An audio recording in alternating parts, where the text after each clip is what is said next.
History के अंदर। तो जिन बच्चों का पहला क्लास होगा वो आज एक नया टॉपिक स्टार्टिंग हो रहा है, बौद्धाजिम, बौद्ध धर्म।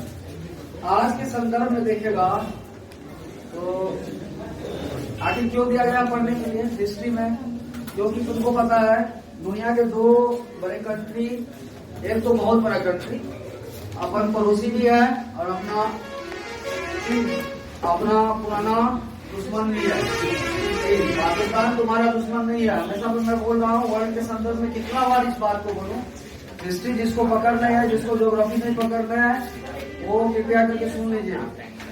पाकिस्तान आपका कभी दुश्मन है नहीं। इंडिया के सामने पाकिस्तान कोई भी बच्चा है ही। देखो चीन जो है हर तरह से, आर्थिक रूप से, मिलिट्री रूप से, हर चीज में सशक्त है। क्या है? सशक्त है। भारत दोनों तरह से दुश्मन से कहा जाता है कि घिरा हुआ है। मैं मानता हूं कि भारत का रियल अभी के दौर में टक्कर देने के लिए चाइना है। पश्चिम के देशों ने, पश्चिमी देशों ने, जैसे पश्चिम के कंट्री बोले तो अमेरिका ने, ब्रिटेन ने, इन लोगों ने भारत और पाकिस्तान के मसले को एक विवाद के रूप में दिखा दिया। किसके रूप में दिखा दिया? विवाद के रूप में। क्योंकि उसको पता है कि भारत और पाकिस्तान को हम लड़ाते रहेंगे तो मेरी जो विश्व की, ये भारत जो एक ग्लोबल है, भारत कैसा है? एक ग्लोबल वर्ल्ड है, एक ग्लोबल वर्ल्ड है। इस वर्ल्ड का मुखिया कौन बना रहेगा? अमेरिका, पश्चिम का देश। कौन देश? पश्चिम का देश। इसी लड़ाई में उसने भारत और पाकिस्तान की लड़ाई को बहुत आगे कर दिया है। फलतः क्या हुआ? लेकिन मेरा भारत दर्शन के लिए जाना जाता है। किसके लिए जाना जाता है? दर्शन के लिए। हम लोग कभी भी फर्स्ट यूज पॉलिसी नहीं अपनाए। तुमको पता है ना, हम जब परमाणु बम का जब सफल परीक्षण किए तो हमारे देश से अटल बिहारी वाजपेयी ने क्या दिया यूएनओ के लिए? No first use policy. केवल हम अपना डिफेंस के लिए कर सकते हैं। हम किसी भी दुनिया का मेरा दुश्मन भी देश है, मैं पहली वार नहीं करूंगा। यानी मेरा दर्शन, भारत ने ज्ञान के लिए हमेशा दर्शन का यूज किया है। यही कारण है कि भारत के धरती से हमेशा एक ऋषियों की परंपरा, कई धर्मों का फूट हुआ है। खासकर तुम्हारा बिहार इस चीज में बहुत रिच है। बौद्धिज्म हो, जैन पढ़ा है, चाहे जैन स्वामी महावीर का जन्म हो, यहाँ तक कि गुरु गोविंद साहब सिख के 10वें गुरु हो, वो भी बिहार से आए हैं। कहाँ से आए हैं? और जो हिंदू धर्म अभी भारत में सबसे ज्यादा फैला हुआ है, भारत के संदर्भ में, केवल भारत के संदर्भ में हिंदू धर्म ज्यादा है। उस हिंदू धर्म का भी बिहार में ही रखा गया है। तो बिहार चलते चला, बुद्ध का इसी कर्म में उदय माना जाता है। बुद्ध का जैसे जन्म हुआ सब पता है, अभी चलेंगे। आखिर बौद्धिज्म इतना फैला क्यों? क्योंकि बुद्ध ने एक सौम्य रूप अपनाया, दुनिया को प्रेम सिखाया। अपने धर्म में वो सारे चीज को स्किप कर दिया जो बाकी के धर्म में बहुत हार्ड हुआ करती थी। धर्म को सहज बना दिया। धर्म दुनिया में कहता है कि वही फैलता है जो धर्म ज्यादा सहज हो। बुद्धा ने सिद्धार्थ से बुद्ध बनने की अपनी कहानी को एक संघर्ष के रूप में लिखा है। भगवान बुद्ध गौतम बुद्ध बनने में उसका एक कहानी है, एक संघर्ष है, बहुत बड़ी संघर्ष है। वो एक दिन का फलसफा नहीं है कि वो बुद्धा बन गया है। लेटर काल में बुद्ध की लॉजिक से ये बौद्ध धर्म प्रचार करते करते, तुमको पता है अभी आएंगे तो सारा टॉपिक पढ़ेंगे। हमारे देश के चक्रवर्ती राजा अशोक खुद इस धर्म का प्रचार किया, धर्म को अपनाया भी था। सम्राट अशोक बहुत बड़े मौर्य वंश में, और ये धर्म कालांतर में जापान से पहुंच गया। आगे भी जापान की 90% जनसंख्या बौद्धिज्म है, और यही चीन की ओर भागा। जैसे ही भारत से किधर की ओर गया? चीन। नेपाल के लुम्बिनी में, नेपाल की फूट एरिया से बोलता है, ये जो एरिया है ना, देखो फूट एरिया मतलब तराई क्षेत्र। तराई मतलब एक पहाड़ हो, जस्ट उसके नीचे प्लेन चालू हो जाए। जैसे हम लोग तराई है, मिथिलांचल के एरिया भी फूट एरिया ही है। क्योंकि हिमालय नेपाल में है, ज्यादा दूर है नहीं, यहाँ से कोई ज्यादा दूर है नहीं, और हम लोग जिस एरिया में है वो फूट एरिया ही है। इसलिए लिखा जाता है कि भगवान बुद्ध का जन्म तराई क्षेत्र में हुआ था। किस क्षेत्र में हुआ था? तराई क्षेत्र में हुआ था। तो बड़ी प्यार से पढ़ेंगे। और आज जो चाइना है वो चाइना बुद्धिज्म में विकास करता है, विश्वास करता है, बुद्धिज्म को सस्टेनेबल मानता है कि मैं बौद्ध को मान के मैं किसी और हम तुम्हारे राम और कृष्ण या तुम्हारे किसी इस्लाम को नहीं माना है उसने बुद्धिज्म को मान के दुनिया में आज उभरते हुए एक शक्तिशाली राष्ट्र बन रहा है। वो कई महीने में अमेरिका को टक्कर दे रहा है। इसीलिए बौद्ध धर्म आज के जीवन में, आज के संदर्भ में, आज के वैश्विक परिदृश्य में देखा जाए तो बौद्ध धर्म दुनिया के कई धर्मों से सहज है, सरल है। और एक बहुत बड़े कंट्री चाइना, एक बहुत बड़े कंट्री जो पूर्व पहले से विकसित था, अभी भी विकसित है, जापान, ये दो बड़े कंट्री बौद्धिज्म को नमन करता है, कहता है। उन लोगों का कहना है न बुद्धि के शरण में जाओ, चैप्टर स्टार्ट होने से पहले थोड़ा इसका तरीके सुन लीजिए। न बुद्धि के शरण में जाओ, न बुद्धू के शरण में जाओ। बुद्धू मतलब पूर्वक, बुद्धि मतलब ज्ञानी। जानते हो चाइना में क्या नारा चलता है? न बुद्धि के शरण में जाओ, न बुद्धू के शरण में जाओ, बुद्ध के शरण में जाओ। बुद्धम शरणम गच्छामि, बौद्धम शरणम गच्छामि। बुद्ध के क्यों? क्योंकि लोगों को पता है कि अमेरिका के संरक्षण में जाके हम जाएंगे तो आपको ठगेगा, चीटिंग करेगा। आप बहुत बड़े ज्ञानी भी होता है ना, वो ठग लेता है। बुद्धू लाठी मारता है, अपना बात मनवाता है। इसीलिए कहता है कि बुद्ध के शरण में जाओ। आओ देखिए इस संदर्भ में आखिर क्या था बुद्ध में। बुद्ध में वो कौन शक्ति था जो दुनिया में भारत नेपाल से निकल के आज भी लोगों को प्रभावित कर रहा है। इस चीज को जानना है हम लोगों को। और बुद्ध को अंततः एक लाइट ऑफ एशिया के नाम से उसको जाना गया है। तो कभी अभी वो नेपाल का क्षेत्र है, लेकिन आजादी से पहले वो बिहार का ही क्षेत्र था। क्योंकि सुगोली का जब संधि हुआ 1814 से 16, तो नेपाल को बिहार से अलग परिदृश्य में दिखा दिया गया। नेपाल जो पार्ट था पहले कुछ पार्ट यूपी में पड़ता था और कुछ पार्ट बिहार में पड़ता था। समझा? अशोक के समय में ललितपत नगरम तो नेपाल था। इस संदर्भ में देख के चलेगा तो भगवान बुद्ध का जन्म जिस काल में हुआ है वो काल बिहार का ही क्षेत्र माना जाता है। अब धोनी खेल लिया बहुत पहले, तो धोनी का जिस समय जन्म हुआ वो अविभाजित बिहार था ना, तो हम लोग कह सकते हैं ना कि धोनी भी बिहारी था। ये तो फलसफा है। जन्म लिया उस समय कहाँ का था? बिहार का। भले बट गया, उसके बाद वो क्रिकेटर कहाँ का बन गया?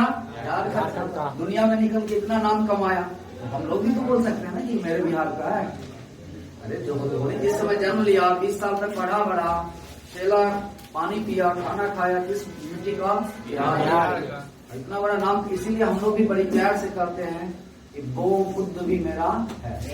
इसीलिए चाइना वासियों को आज हमारी सरकार बोलती है हमने तुमको बुद्ध दिया, तुमने हमको युद्ध दिया। क्या दिया? युद्ध दिया।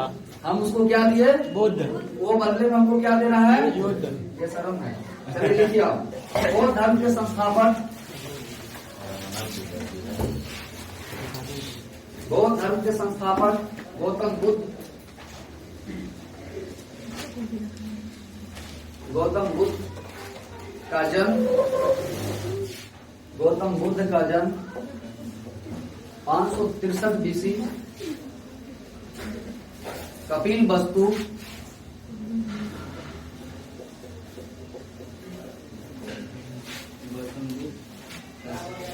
जन्म 563 BC कपिल वस्तु पीपर हवा ब्रैकेट पीपर हवा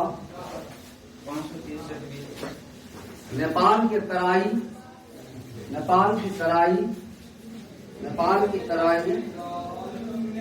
में स्थित लुम्बिनी, नेपाल की तराई में स्थित लुम्बिनी लुमनदेई, नेपाल की तराई में स्थित लुम्बिनी लुमनदेई।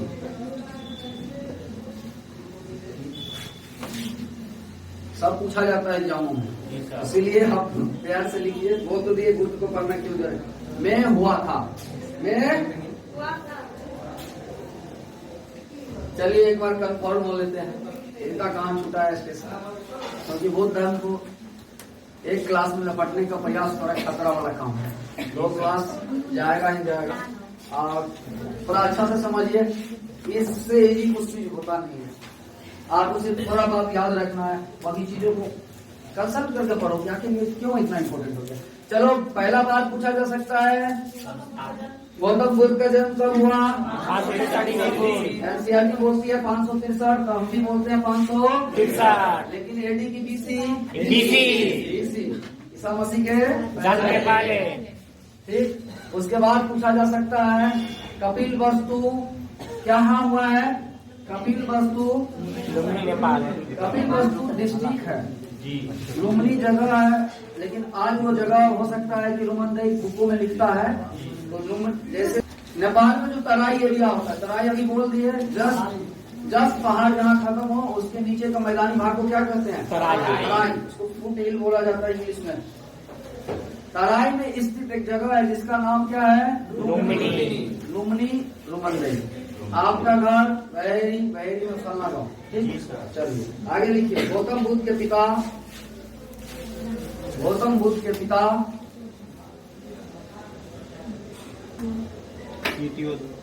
शुद्धोधन। गौतम बुद्ध के पिता शुद्धोधन लिखना पड़ेगा। गौतम बुद्ध के पिता कौन? शुद्धोधन। शाक्य कुल का प्रधान था। शाक्य कुल का मुखिया था या प्रधान, ये लिखिए। शाक्य गणतंत्र या शाक्य कुल का मुखिया था। उनकी माता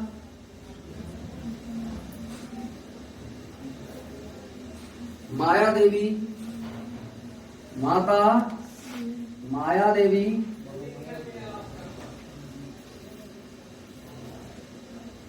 महामाया देवी या माया देवी दोनों लिखा जाता है, इसलिए महामाया हिंदी को एनसीईआरटी में लिखता है। ऐसा नहीं कि माया देवी में ही महा लगा दिया था, क्योंकि बुद्ध जब आगे कहानी सुनाएंगे, बुद्ध जब प्रबल ज्ञान अर्जन कर लिया है तो अपनी पत्नी यशोधरा से मिलने गया है, समझा। उसी क्रम में जब मिलने गया तो बुद्ध जब पूरा फैल गया तो उसकी माता को भी महामाया कर दिया गया, इसीलिए लेटर को महामाया किया गया। तो इन लोग कोई बात नहीं है। उनकी माता महामाया देवी कौशल राजवंश की कन्या,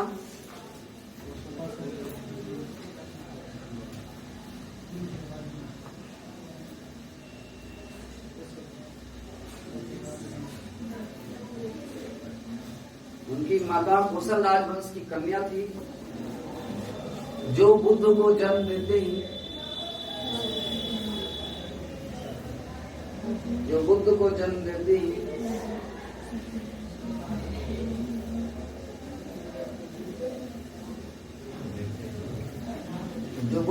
देते ही स्वर्ग को पा गई, मर गई तो लिखना है।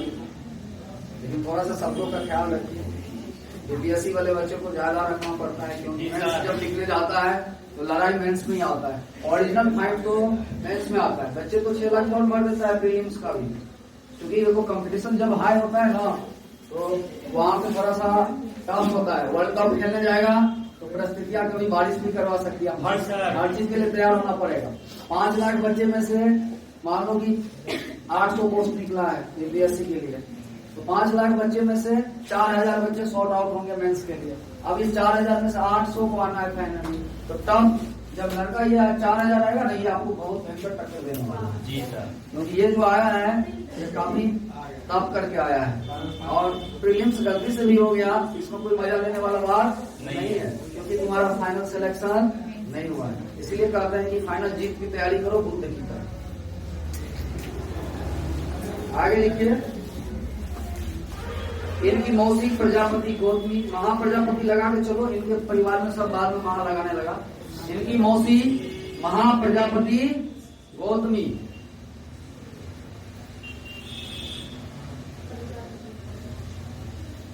इनकी मौसी महाप्रजापति गौतमी ने इनका पालन पोषण किया। इनकी मौसी महाप्रजापति गौतमी ने इनका पालन पोषण किया। क्या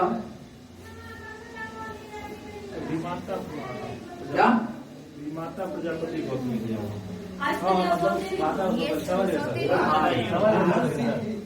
आप लिखिए तो मौसी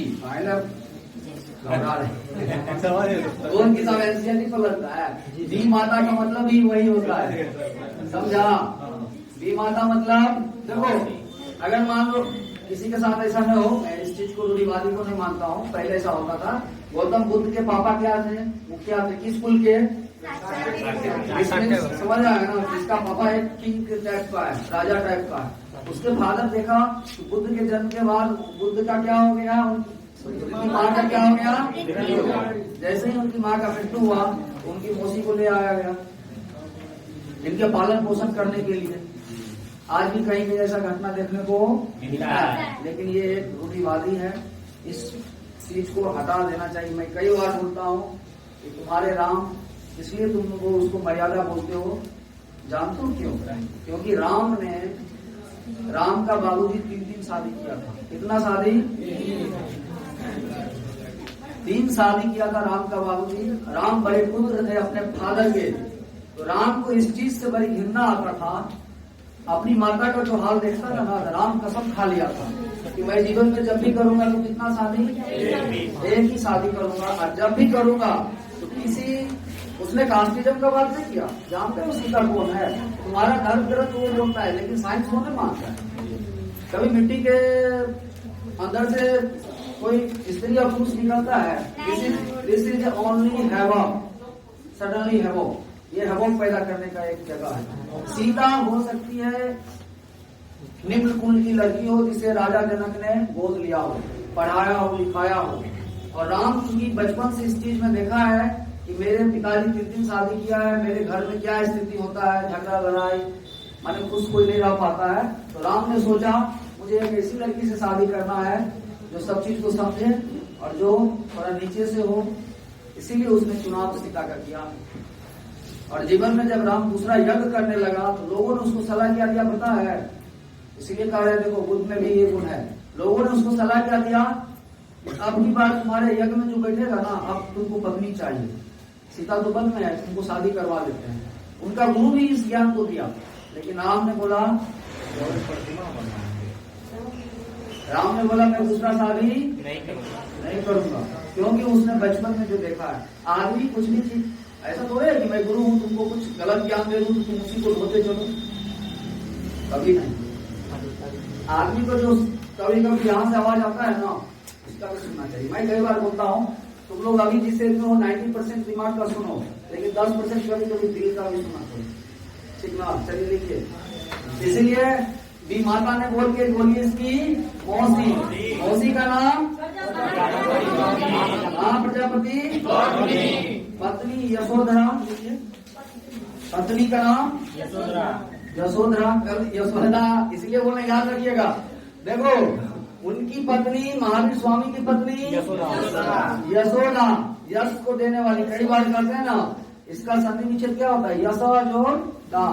ऐसी माँ जो यश को दे, यश को देने वाली माता का नाम ही यशोदा होता है। और इनकी पत्नी का नाम यशोधरा। हिंदी के जितने विद्यार्थी होंगे आप लोगों को यशोधरा पढ़ने के लिए है, समझा रहा है। इनकी पत्नी का नाम यशोधरा, पुत्र राहुल गांधी, बिल्कुल राहुल गांधी का नाम वहीं से चोरी किया गया। देखिए पूरा गाय में बंद कर, पहले पत्नी का नाम लिखिए यशोधरा, दूसरे का नाम राहुल। चलो एक बार ब्रेक लगाते हैं, यहाँ से पूछा जा सकता है। पिता का नाम भाई इतना स्लो हम हो गए हैं तुम लोगों के चलते, जबकि कितना स्लो आज तक हम लाइफ में कहीं नहीं पढ़ा है, तो अब फिर भी नहीं याद होता है तो दिक्कत है। पिता का नाम, कोशिश करो कि बिना देखे में बोलने का, जब बोलते हैं लिखने के लिए तब देख के लिखा करो। निष्कर्मण,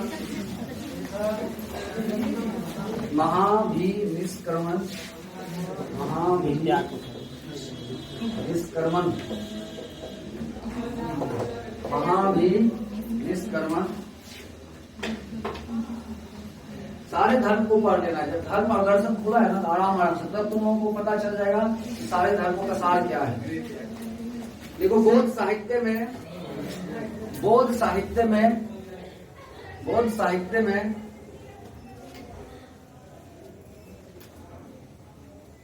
बुद्ध के गिरित्याग को महाविनिष्क्रमण कहा गया है। बुद्ध के गिरित्याग को क्या कहा गया है? पूछेगा महाभिनिष्क्रमण से आप क्या समझते हैं? 4 ऑप्शन देगा, प्यार से टिक कीजिएगा। बुद्ध के गृह त्याग को क्या कहते हैं? इस साहित्य से, बुद्ध साहित्य से लिखिए। गौतम बुद्ध ने, महात्मा बुद्ध ने, या गौतम बुद्ध जो लिखना लिखिए। महात्मा बुद्ध ने 29 की आयु में, कितना वर्ष की आयु में? 29 वर्ष की आयु में गृह त्याग दिया।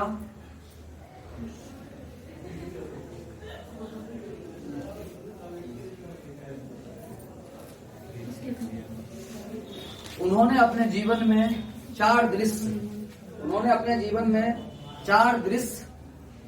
उन्होंने अपने जीवन में 4 दृश्य से प्रभावित होकर, 4 दृश्य से प्रभावित होकर घर छोड़े थे। नंबर 1, वृद्ध व्यक्ति को देखना। वृद्ध व्यक्ति को देखना, पहला बार उसने किसी वृद्ध को देखा था, अभी इसका डिस्कशन करेंगे, पहले लिखिए। नंबर 2, रोगी को देखना। नंबर 2, नंबर 3, मृतक को देखना।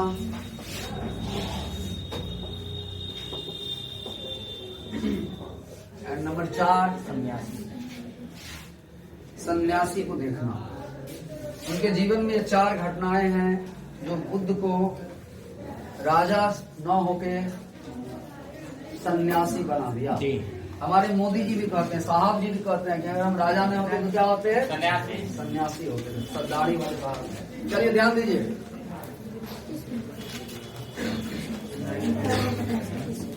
लिख लिया तो एक बार इसका विश्लेषण मेरे साथ साथ जब बोलते हैं तो लिखा करो, हम लिखते तो लिखा करो। लिख दिए सर, लिख लिया तो चलो देखो। बुद्ध के साथ एक अजीब घटना ये घटा कि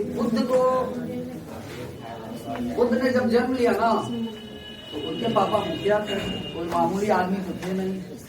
तो उनके पापा ने उनका हेडस्कोप करवाया, भविष्यवाणी। जो भविष्यवाणी करने वाला जो भविष्यवक्ता था ना, उसने बुद्ध के बारे में बोला ये या तो चक्रवर्ती राजा होगा या तो बहुत ही बड़ा सन्यासी होगा। कितना बड़ा? बहुत ही बड़ा सन्यासी होगा। पटना राजेंद्र नगर के पास ही एक भविष्यवाणी करने वाला भविष्यवक्ता था, मर गया बेचारा। वो बिहार का 3-4 बड़े शख्सियत के बारे में जो भविष्यवाणी किया सब सही निकला। पहला लालू प्रसाद यादव के बारे में सुन के तुमको आश्चर्य होगा। लालू जी का, हाँ, लालू प्रसाद 4-5 भाइयों में सबसे छोटे नहीं है, बीच के। उनका एक ही भाई को जो हुआ था पटना वेटनरी कॉलेज में। उनको पता है कि लालू का जीवन जो स्टार्ट हुआ था वो बेहद मामूली चीज से। सच में लालू भैंस चराया, इसमें कोई दोहराई की बात नहीं है। उनका एक भाई चपरासी का नौकरी करता था, लालू में लगन था, पढ़ता था पटना यूनिवर्सिटी, पटना कॉलेज का विद्यार्थी था वो तो समझो लोकनायक जयप्रकाश के आंदोलन संपूर्ण क्रांति में भाग लेके लालू हीरो बन गया। तो लालू के बारे में भी बोला गया ना, जब पहली बार उसकी माता उसको ले गया, वहां गया तो पटना में भविष्यवक्ता के बाद तो भविष्यवक्ता ने उसका हाथ देखा और बोला आपका बेटा, उस समय तो बहुत गरीब था बेचारा, इसीलिए लालू का अभी भी बड़का बेटा दिखाते रहता है कि देखिए पापा इसी साइकिल से राजनीति स्टार्ट किया, अभी तक रख लिया वो साइकिल। 1992 तक लालू प्रसाद के पास मात्र एक साइकिल थी, 1992 बस। 97 में उसका प्रचंड बहुमत आया था पूरा बिहार में। लालू जी का जो प्रचंड बहुमत पूरा बिहार में आया था 97 में वो पूर्ण बहुमत में आ गया। देखो तो बड़का बेटा थोड़ा रंगीला मिजाज का है, तो वो सब चीज LR गुरु का भी बना दिया है। कभी कभी देखते रहा ना, तो जो भविष्यवक्ता देखा था ना, उसने बताया था कि आपका बेटा तो छोड़िए, आपका बेटा का जो नौकर चाकर होगा वो भी प्लेन छुएगा। किससे? उसकी मां ने बोला ये पागल है। क्या है? पागल है। लालू जी खैर दूरी के देखो बात तो सही है। आज इतनी बड़ी पार्टी है बिहार का, टिकट बांटता है, सच में होता है, जितना पीए बेगर हो। दूसरा, उसी ने शत्रुघ्न सिन्हा के बारे में बताया था।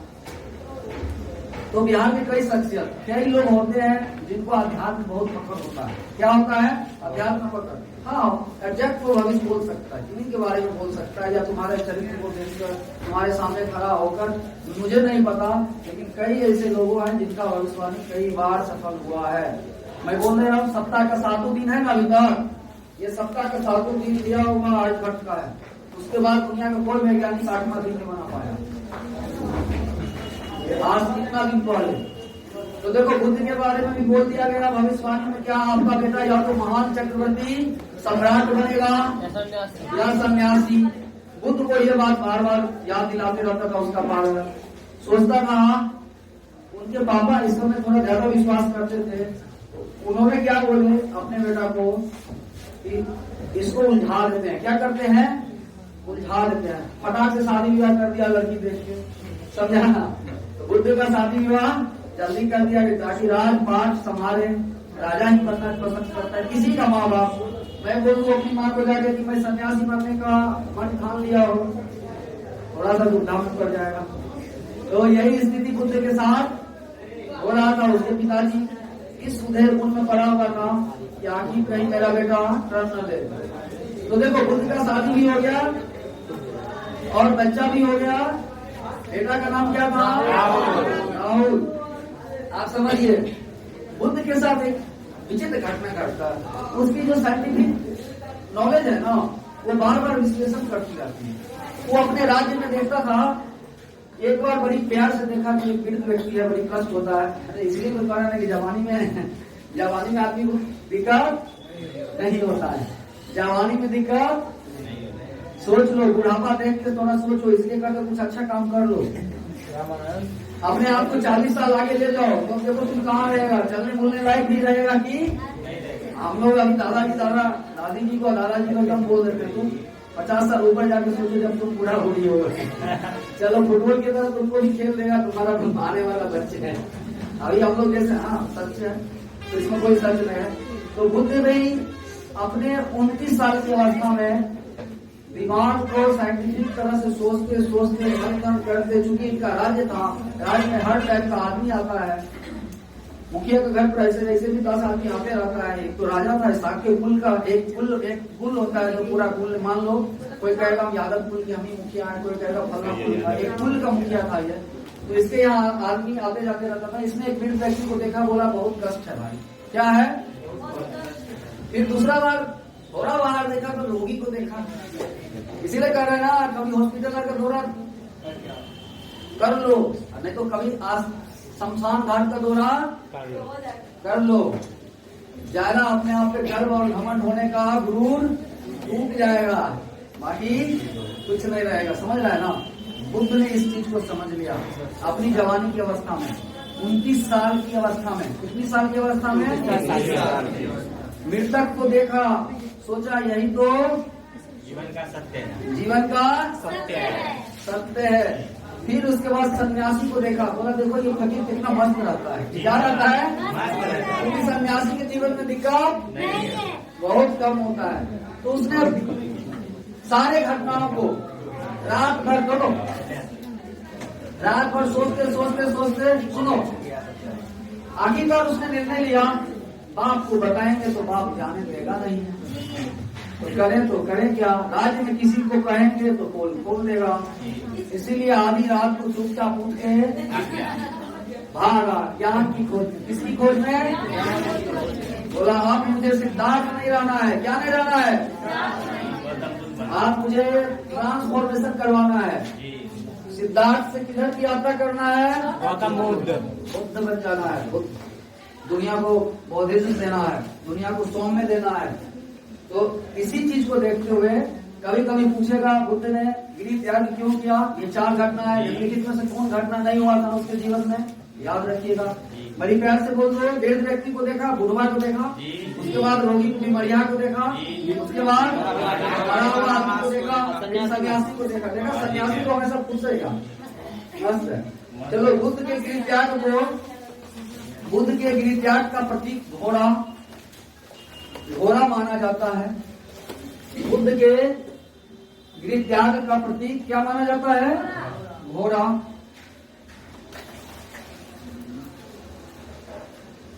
उनके घोड़े का नाम कथक एवं सारथी का नाम चना था। क्या था? चना कथक। घोड़े का नाम क्या था? क्या था? कथक। सारथी का नाम? चलो ये 2 क्वेश्चन, इसमें 3 क्वेश्चन बन गया भाई, ध्यान दीजिए। इसमें कितना क्वेश्चन बोलवे करता है? 3 क्वेश्चन। लिखने में टाइम लगता है, कथा लिखना है, चना लिखना, हो गया। अब चलिए पूछेगा, बौद्ध धर्म में, बुद्ध के साहित्य में बौद्ध धर्म में गिरी त्याग किससे दर्शाया जाता है? किससे? प्रतीक चिन्ह क्या है? ध्यान रखिएगा, सेट में जीडी वाले बच्चों को केवल यही दिया जा सकता है। और देखिए ध्यान रखिए, पूछेगा कि घोड़े का नाम क्या था? और सारथी का नाम? जो सारथी घोड़े को चलाता है उसी को क्या नाम कहते हैं? सारथी। यानी घोड़ा हाँकने वाले को क्या करते हैं? महाभारत के युद्ध भूमि में अर्जुन का सारथी कौन बना था? छलिया कृष्ण। कौन कृष्ण? पहली बार लोगों को चीटिंग करना किसने सिखाया है? महाभारत के युद्ध में केवल छल ही है, छल और प्रपंच से भरा हुआ है महाभारत। ध्यान दीजिए, आप लिखो बुद्ध को ज्ञान प्राप्ति आखिर कैसे हुआ? ज्ञान प्राप्ति एक घटनाक्रम है, ज्ञान प्राप्ति। क्वेश्चन छूट जाए ये हो नहीं सकता है, एग्जामों में पूछ दे एक बार पढ़ लेने के बाद, ये मुनासिब नहीं है। देखिए बुद्ध के प्रथम गुरु, बुद्ध के प्रथम गुरु आलार कलाम थे। फर्स्ट गुरु कौन थे? आलार कलाम थे।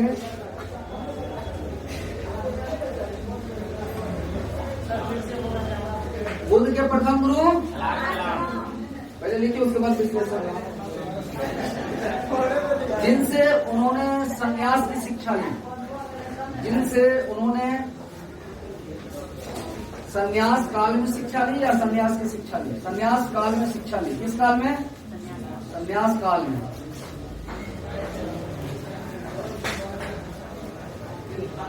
उनके दूसरे गुरु रुद्रक रामपुत्र थे। ये किताबों में बहुत कम मिलता है, याद रखिएगा। बिहार एसआई वाले बच्चे पूछा जा सकता है। उनके दूसरे गुरु रुद्रक रामपुत्र थे। इस तरह से देख रहा है ना, बुद्ध का एक गुरु मुस्लिम, एक गुरु हिंदू। बुद्ध ने कभी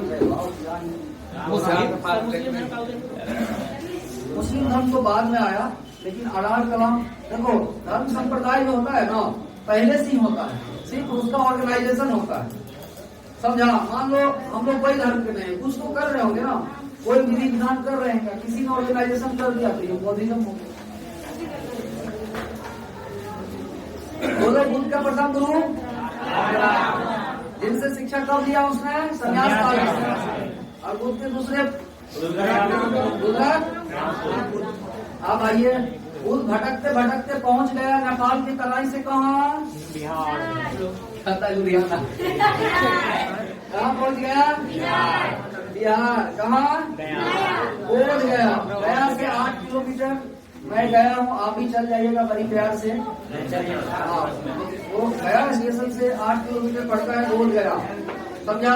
याद लो, यहाँ पे जापानी लोग बहुत आता है। गया का जितना डेवलपमेंट है ना, बिहार सरकार नहीं करके जापान और चाइना की सरकार वहाँ इन्वेस्ट करती है। बोध गया जाएगा ना तो एकदम मस्त है। तो भगवान बुद्ध कहाँ पहुँचे? कौन से नदी के तट पे? बोला कि नदी निरंजना नहीं, निरंजना। वो नदी निरंजना नदी के तट पे। और एक लड़की थी जिसका नाम था सुजाता। क्या नाम था? इनके साथ वो प्यार में नहीं पड़ के उनके हाथ का खीर खा के और फिर अपना दीक्षा को चालू किए। तो चलो लिखिए।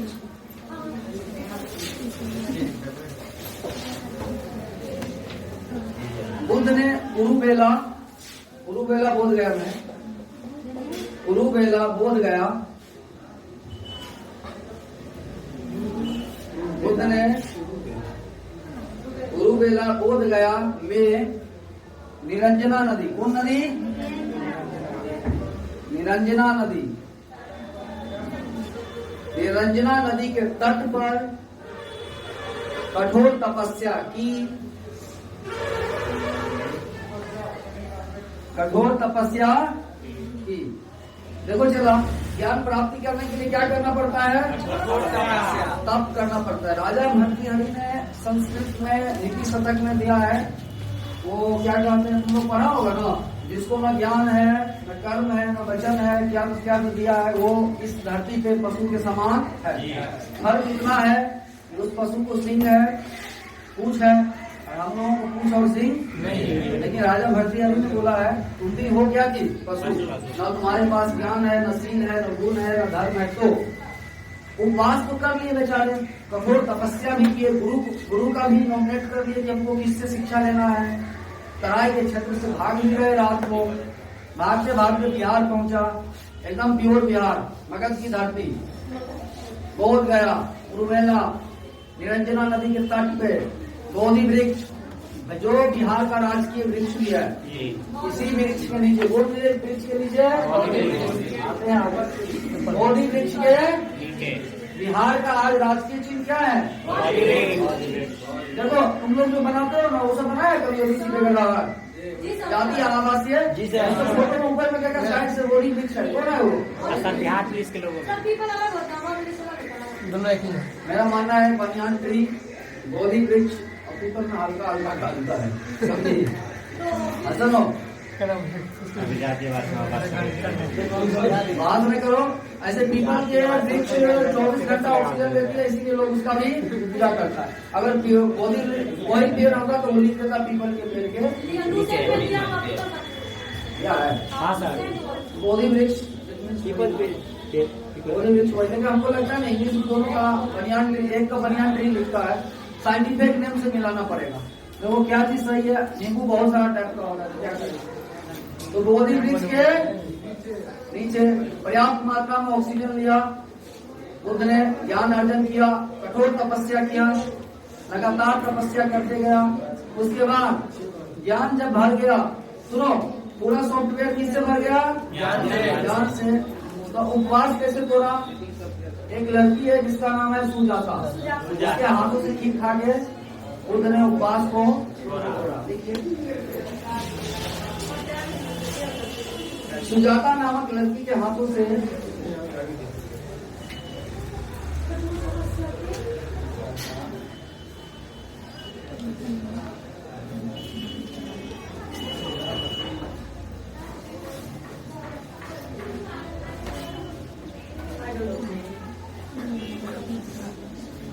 खीर खाकर अपना उपवास तोड़ा। हाथों से खीर खाकर या फिर हाथों से बना हुआ? जो लिखना है लिखो, हमको क्या लगता है, बड़ा फीलिंग अप डाउन होने लगता है तुम्हारे, क्या बात है।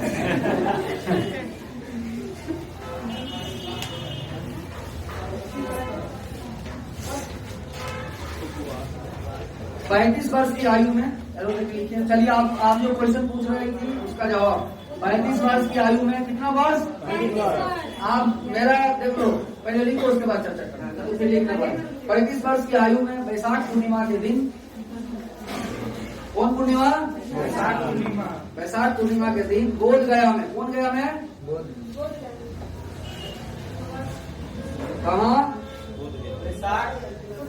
वैशाख पूर्णिमा के दिन बोध गया में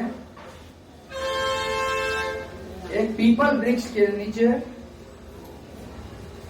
एक पीपल वृक्ष के नीचे उन्हें ज्ञान प्राप्त हुआ, उन्हें ज्ञान प्राप्त हुआ, जिसे संबोधि कहते हैं। क्या कहते हैं? अंडरलाइन कर लीजिए, जिसे संबोधि कहते हैं। क्या कहते हैं? संबोधि। इसके बाद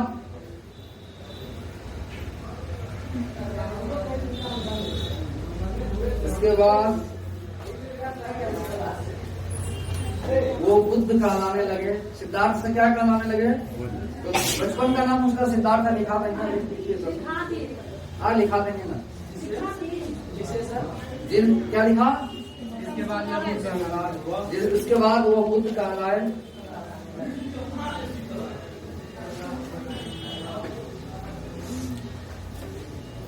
बुद्ध का अर्थ होता है प्रज्ञावान। बुद्ध का अर्थ होता है प्रज्ञावान। क्या वान? प्रज्ञावान। एक एक चीज का डिटेल चर्चा करते हैं, पहले लिखिए। बुद्ध का अर्थ होता है प्रज्ञावान।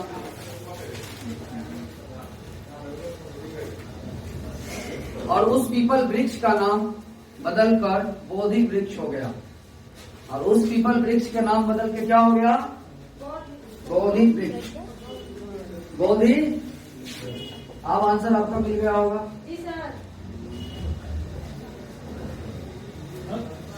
कौन वृक्ष? चलो लिख लिए तो फटाफट हो गया। जब एक आदमी को हिट करता है ना, उसके चीज से सारा चीज हिट करके चला जाता है। क्या करते चला जाता है? हिट करते चला जाता है। ध्यान दीजिए, जिनको बीपीएससी देना है, किनका किनका ग्रेजुएशन हो गया हाथ कर कीजिए। तो इनके इतने लोग ग्रेजुएट हैं, या इस बार इनका कितना हो जाएगा? हो गया थर्ड ईयर। चलो तो होगा तो जिनके लिए, क्योंकि ग्रेजुएशन लेवल पे ऐसा की वैकेंसी आती है और ग्रेजुएशन लेवल पे भी बीपीएससी की आती है। इससे पहले तो क्या होता है? ध्यान दीजिए, खुद अपना गुरु का भी नॉमिनेट कर लिया कि हमको कहाँ से पढ़ना है, किससे पढ़ना है। उसके बाद तपस्या भी किया। कठोर तपस्या करने के बाद वो बांस को भी तोड़ा। लगभग 6 वर्ष। कितना वर्ष? कितना वर्ष? 29 प्लस 6 कितना वर्ष? 35 वर्ष की अवस्था में आके बुद्ध प्रज्ञावान हो गए, यानी बुद्ध के अंदर ज्ञान की पूर्ण प्राप्ति हो गया, जिससे कि वो अब समाज में किसी को अपना ज्ञान प्राप्त करने के बाद अब क्या चला? बुद्ध चलेगा समाज की ओर। अब हम समाज को अपना ज्ञान देंगे। ठीक, क्या देंगे? ज्ञान देंगे। ज्ञान देंगे। देखो, एक दो टर्म आता है जिसको आपको समझना होगा। बुद्ध को जो ज्ञान प्राप्ति हुआ ना, इस घटना को संबोधि कहते हैं। क्या कहते हैं? लोग बहुत सारा संबोधि जीएस क्लास भी चलाता है। आइए अपना यहाँ पे बुद्ध की तरह संबोध हो जाएगी। ठीक ना? संपूर्ण बोधि। बोधि मतलब प्रेम से होता है, बोधि मतलब मेधा से होता है, और सम मतलब बराबर। हर चीज का संपूर्ण बोध हो जाए, उसी को क्या कहते हैं?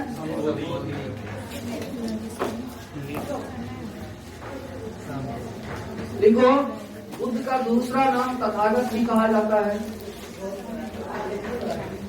बुद्ध का दूसरा नाम तथागत भी कहा जाता है। तथागत, बुद्ध का दूसरा नाम तथागत भी कहा जाता है। और इसी को शाक्य मुनि भी कहा जाता है। बुद्ध को और दूसरा नाम है शाक्य मुनि, तथागत। शाक्य मुनि और तथागत, जिसका अर्थ होता है वास्तविक जानकार। वास्तविक, बुद्ध वास्तविक जानकार। तथागत का मतलब क्या होता है? वास्तविक जानकार। लिखा बुद्ध का दूसरा नाम, तीसरा नाम। चूंकि इनके पापा शाक्य कुल के थे राजा, आई बन गए शाक्य कुल के मुनि। क्योंकि इनको भविष्यवाणी था कि सन्यास बनना है। दूसरी बात ध्यान रखिए, बुद्ध का बचपन का नाम सिद्धार्थ। बेटा का नाम राहुल गांधी। सोनिया गांधी इसी के नाम है। बाद में रख लिया। क्या रख लिया? बुद्ध से पहले राहुल गांधी पैदा हो गया क्या? चलो आप देखिए, धर्म चक्र प्रवर्तन। कोई ठीक है? आप बोलिए सर। बोले क्या जो बुद्ध जिससे ज्ञान प्राप्ति किया था गुरु, उनका अलावा कौन पद्मनाभ? ऋषि पद्मनाभ, जो कि सारनाथ में है। ऋषि पद्मनाभ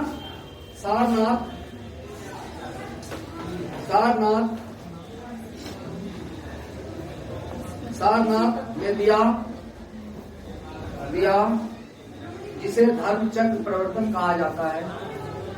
जिसे धर्म चक्र परिवर्तन कहा जाता है। पहली बार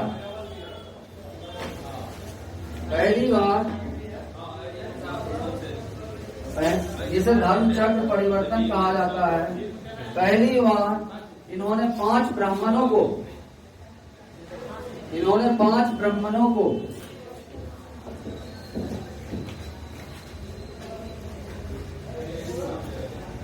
पहला लिखिए भदई, दूसरा वक्त, आज, तीसरा आज यहाँ लिख रहे हैं, लिखो अस जी, ये सब ब्राह्मण का नाम है जिनको ज्ञान दिया गया। पहली बात नहीं, ब्राह्मण को ही ज्ञान दे रहा है क्योंकि पावर इतना कोड नहीं है। रुकिए ना एक मिनट, ये अस जी है। इतना डीप से क्वेश्चन उठाना थोड़ा सा डिफिकल्ट लगता है, नहीं उठाएगा, लेकिन उठाएगा तो बीपीएससी उठा सकता है। चलो याद रखो, भदी वक्त संयुक्त पूरा पर, आज अस जी वहां में लिख दिया है, और 4 डे, ये 5 ब्राह्मण था जिसको बुद्ध ने पहली बार क्या दिया, क्या किया। देखो अब बुद्ध के साथ क्या हो रहा है वो देखिए, ध्यान दीजिए। बुद्ध पहली बार किसको ज्ञान देने चला है, जो ब्राह्मण हमारे समाज में ज्ञान के मामला में सर्वश्रेष्ठ माना जाता है। आज भी ठीक देखो ब्राह्मणों का, तो पहली बार बुद्ध चले कहाँ, ऋषिपत्तनम। कहाँ, याद रखिएगा, ऑप्शन सारनाथ में करके ऋषिपत्तनम भी हो सकता है, इसलिए कहते हैं एक चीज को 2-3 पॉइंट याद रखना है हर चीज में। कहाँ पहुंचे, ऋषिपत्तनम के सारनाथ में, और बुद्ध ने पहली बार 5 ब्राह्मणों को ही ज्ञान दिया, और 5 ब्राह्मण को जैसे ही ज्ञान दिया तो ब्राह्मणों ने उनके ज्ञान से इतनी फलीभूत हो गया कि ब्राह्मणों को लगा कि ये जो बुद्ध है, ये जो तथागत है, ये जो सिद्धार्थ है, सिद्धार्थ बुद्ध बन चुका है, ये भविष्य में अपने तर्क शक्ति से अपना धर्म को, अपने बौद्ध धर्म को, अपने बौद्धिज्म को दुनिया में झंडा की तरह लहरा देगा। इसके तरह, और वही हुआ। ये 5 ब्राह्मण साथ में एक साथ बुद्ध से हार गया, यानी 5 ब्राह्मणों ने, ध्यान दो, 5 ब्राह्मणों ने ऋषिपत्तनम सारनाथ में बुद्ध के साथ एक साथ शास्त्रार्थ किया। ब्राह्मण लोगों ने अपना तर्क रखा कि मेरा धर्म ये है, हम इसमें ये है। गौतम बुद्ध ने उसको अपने तर्क से काट दिया। 5 बौद्ध को, जितने 5 ब्राह्मण विद्वानों को एक साथ गौतम बुद्ध ने अपने शास्त्रार्थ में क्या कर दिया, हरा दिया, भीड़ कर दिया। इसके बाद ब्राह्मणों ने मान लिया कि यहाँ से धर्म का चक्र परिवर्तन होने वाला है। क्या होने वाला है, धर्म का चक्र क्या होने वाला है, ये जो घड़ी है क्या होने वाला है। इसलिए इस घटना को स्पष्ट नाम दिया गया, धर्म चक्र परिवर्तन। क्या चीज, धर्म चक्र परिवर्तन, कोई भाषा में से लिखा गया, तो आपको याद रहेगा। धर्म का चक्र क्या हो गया, बदलने वाला खिलाड़ी का नाम, इनके साथ एक साथ 5 खिलाड़ी के बराबर खेला। ये 5 पंडित ब्राह्मण थे। चलिए आगे लिखिए,